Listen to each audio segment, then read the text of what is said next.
이혜진이 20살이 되던 해 봄날이었다. 궁 밖이 어떤 곳인지 궁금하여 아무도 모르게 혼자 궁을 나갔다. 궁 밖에서 처음 마주한 곳은 육조 거리였다. 난생 처음 보는 거리가 신기하기만 했다. 육조 거리를 지나 운종가에 이르렀을 때 이혜진은 사람들로 북적거리는 활기에 찬 거리의 모습에 놀랐다. 궁 안과는 너무나 대조적이었다.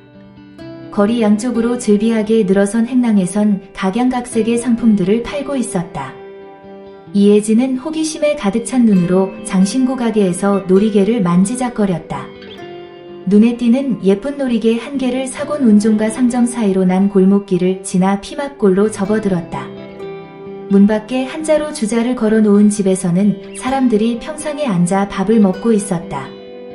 이혜진은 침이 꼴깍 넘어갔다. 안으로 들어가 평상 한편에 앉았다. 이때였다. 주막 안으로 10여 명의 군졸들이 들어왔다. 이들은 앉을 자리가 없자 이혜진과 그녀의 주위에 앉아 밥을 먹고 있는 사람들을 향해 소리쳤다. 우리가 앉아야겠으니 당장 자리를 비켜라. 그러자 간혹 이런 일이 있었는지 평상에 앉아있던 사람들이 먹던 국밥 그릇을 들고 일어나 마당 한 구석으로 가서 쭈그리고 앉아 먹기 시작했다. 이들은 이혜진이 꼿꼿하게 앉아서 움직이지 않자 외쳤다. 낭자, 우리 말이 들리지 않나? 냉큼 일어나 자리를 비켜라. 나한테 하는 소리예요? 그럼 여기에 낭자 말고 누가 있느냐? 호호호. 난 이곳에서 밥을 먹어야겠어요. 그러니 방해하지 말아요. 낭자. 우리는 훈련원 군졸들이다. 여기 이분은 주부이시고 그러니 큰 코 다치기 전에 썩 비키거라. 훈련원 군졸이면 백성을 이리 대해도 된다고 어디에 써 있나요? 낭자. 죽고 싶다면 그렇게 해주지. 하며 힘으로 그녀를 끌어내리려고 다가온 군졸이 그녀를 잡으려고 손을 뻗었다. 그녀가 평상에 앉은 채로 내민 군졸의 손을 옆으로 치우며 그의 가슴을 손바닥으로 밀쳤다. 살짝 미는 것 같았으나 실은 그녀가 사말의 공력을 실은 장풍이었다. 군졸은 멀리 밀려나 고꾸라졌다. 이를 본 훈련원 주부가 그녀 앞으로 나오며 말했다. 낭자. 제법이군 그래. 어디 내 칼도 막아낼 수 있나 볼까? 주부가 칼을 뽑아 그녀의 목을 노리고 내려쳤다. 이혜진은 앉아서 칼집으로 그의 칼을 막음과 동시에 평상에서 내려오며 그의 복부를 찔러갔다. 비록 칼집으로 찔렀지만 공력이 실린 것이라 그는 악소리를 지르며 서너 걸음 물러났다. 주부가 단 한 번의 공격으로 패퇴하자 나머지 군졸들이 무더기로 덤볐다.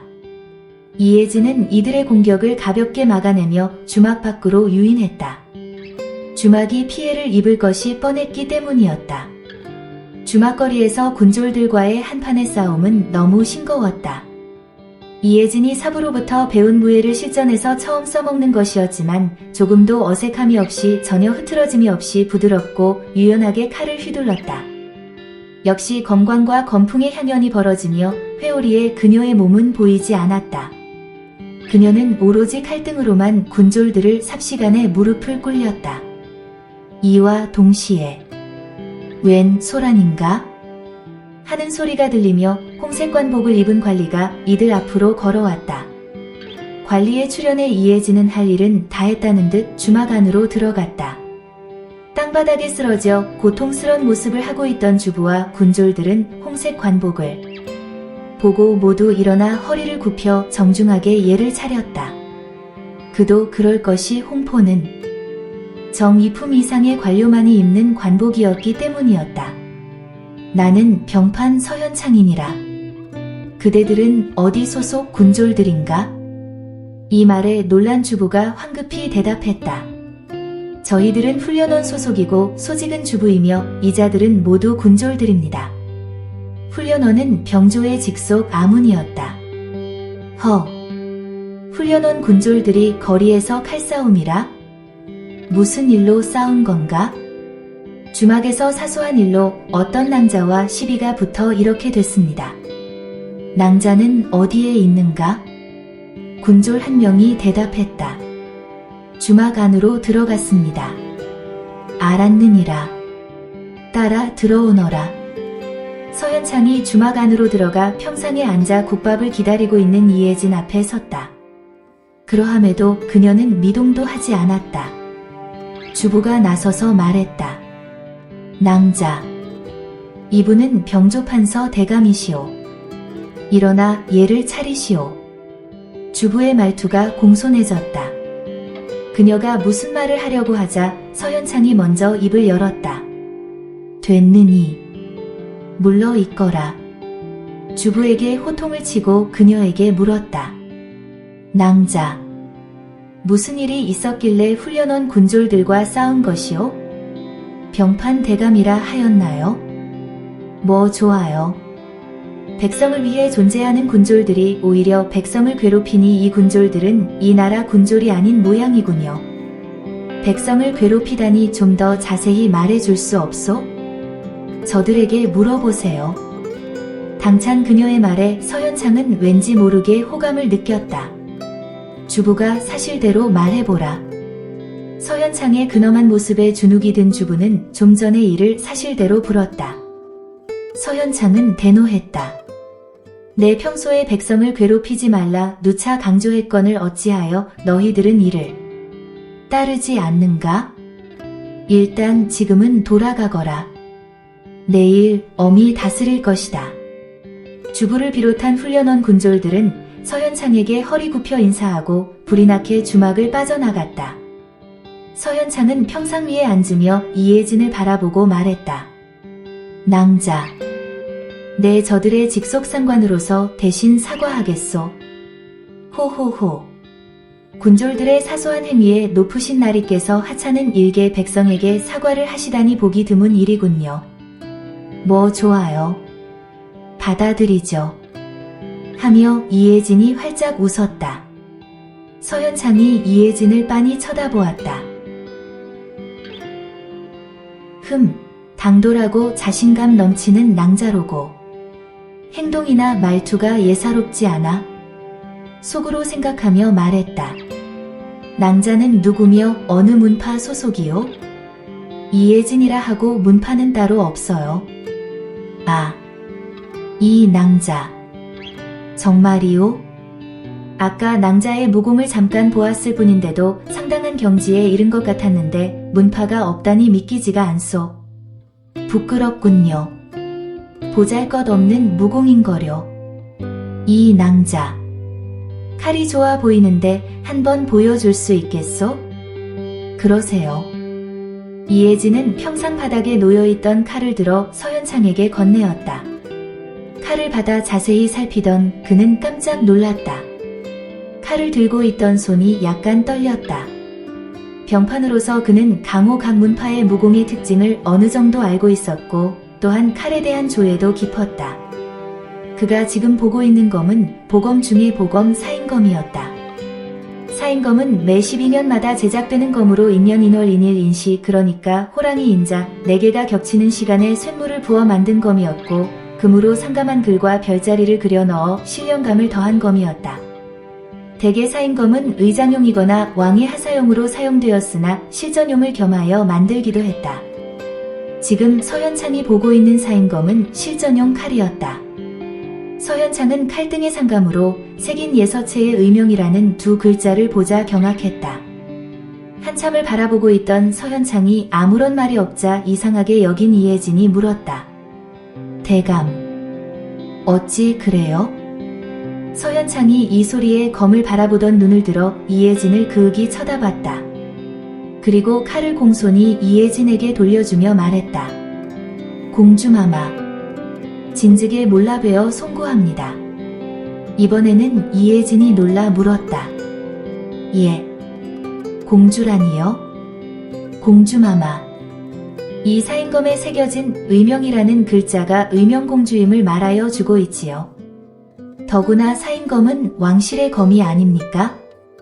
이혜진은 서현창의 통찰력과 예리함에 내심 탄복하며 입을 열었다. 맞아요.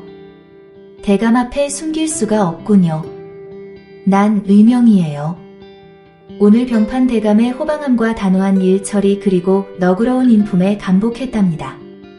너무 과분한 칭찬에 몸둘 곳을 모르겠습니다. 그리고 공주마마께서 놀라실 일이 또 한 가지 있습니다.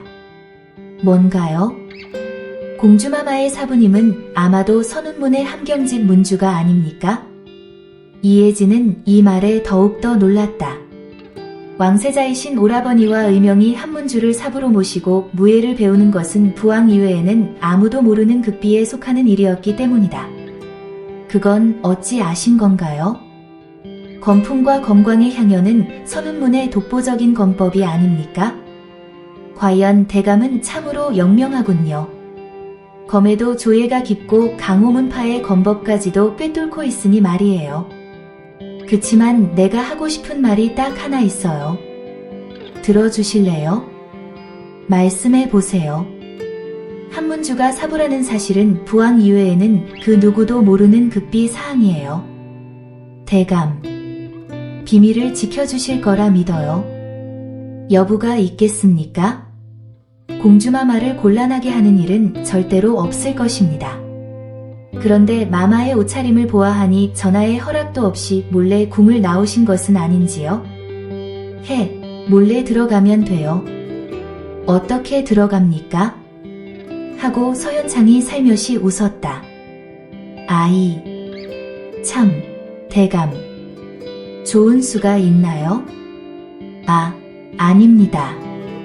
어떻게 몰래 들어가실지 궁금해서. 별거 아니에요. 월담이요. 이 말에 서현창이 크게 웃었다. 월담을 하신다고요? 그러다 술라군이나 금군에 발각되기라도 하면 전하께서 진노하실 텐데요. 호호호. 대감. 문제없어요. 담 하나 넘는 거야 식은 죽 먹기보다 쉽답니다. 그래요? 오늘 공주마마를 뵙고 잠시나마 즐거운 시간을 보내게 되어 좋았습니다. 이제 어디로 가시렵니까? 대감. 마음이 통하는 분과 함께여서 즐거웠어요. 그래서 말인데 한 가지 비밀을 알려드릴까요? 무슨 비밀인지는 모르나 말해도 되는 것입니까? 왠지 대감하고는 천년지기 같은 느낌이 들어서 말하고 싶네요. 허허. 공주마마. 영광입니다. 말해보세요. 있잖아요. 부왕께서 드디어 허락하셨어요. 무엇을 말입니까? 내가 원래 강호를 좋아했거든요. 강호를 유람하며 많은 것을 보고, 익히고, 배우고 또 좋은 사람들과 벗하며 지낸다면 얼마나 좋을까 하고요. 그런데 부왕께서는 어리다고 허락을 안 해주셨거든요. 그런데요? 이제 허락하셨습니까? 그러며 뛸 듯이 기뻐요. 마마. 소관도 기쁘군요. 전하께서 어찌 허락하셨나요? 사부님한테 무공도 거의 전수받았고 이번 돌아오는 3월 초사흘이 방년 20세가 되는 생일이에요. 그러니 반대할 명분이 없어진 거지요.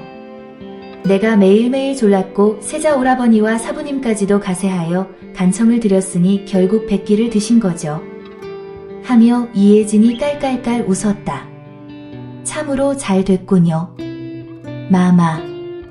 결국 꿈이 이루어지셨군요. 감축드립니다. 또 있어요. 3월 초사흘을 기해 궁을 마음대로 출입해도 좋다고 윤허해 주셨어요. 이제는 궁을 몰래 나다닐 필요가 없어진 거예요. 그러면 마마. 언제 강호로 떠날 예정이십니까? 아직 정하진 않았어요. 마마. 장도에 오르시는 날 기별을 주십시오. 소관이 배웅해 드리겠습니다. 아유. 좋아요. 그때의 첫 만남 이후로 이혜진과 서현창은 몇 차례 더 만나 교분을 두텁게 쌓았었다.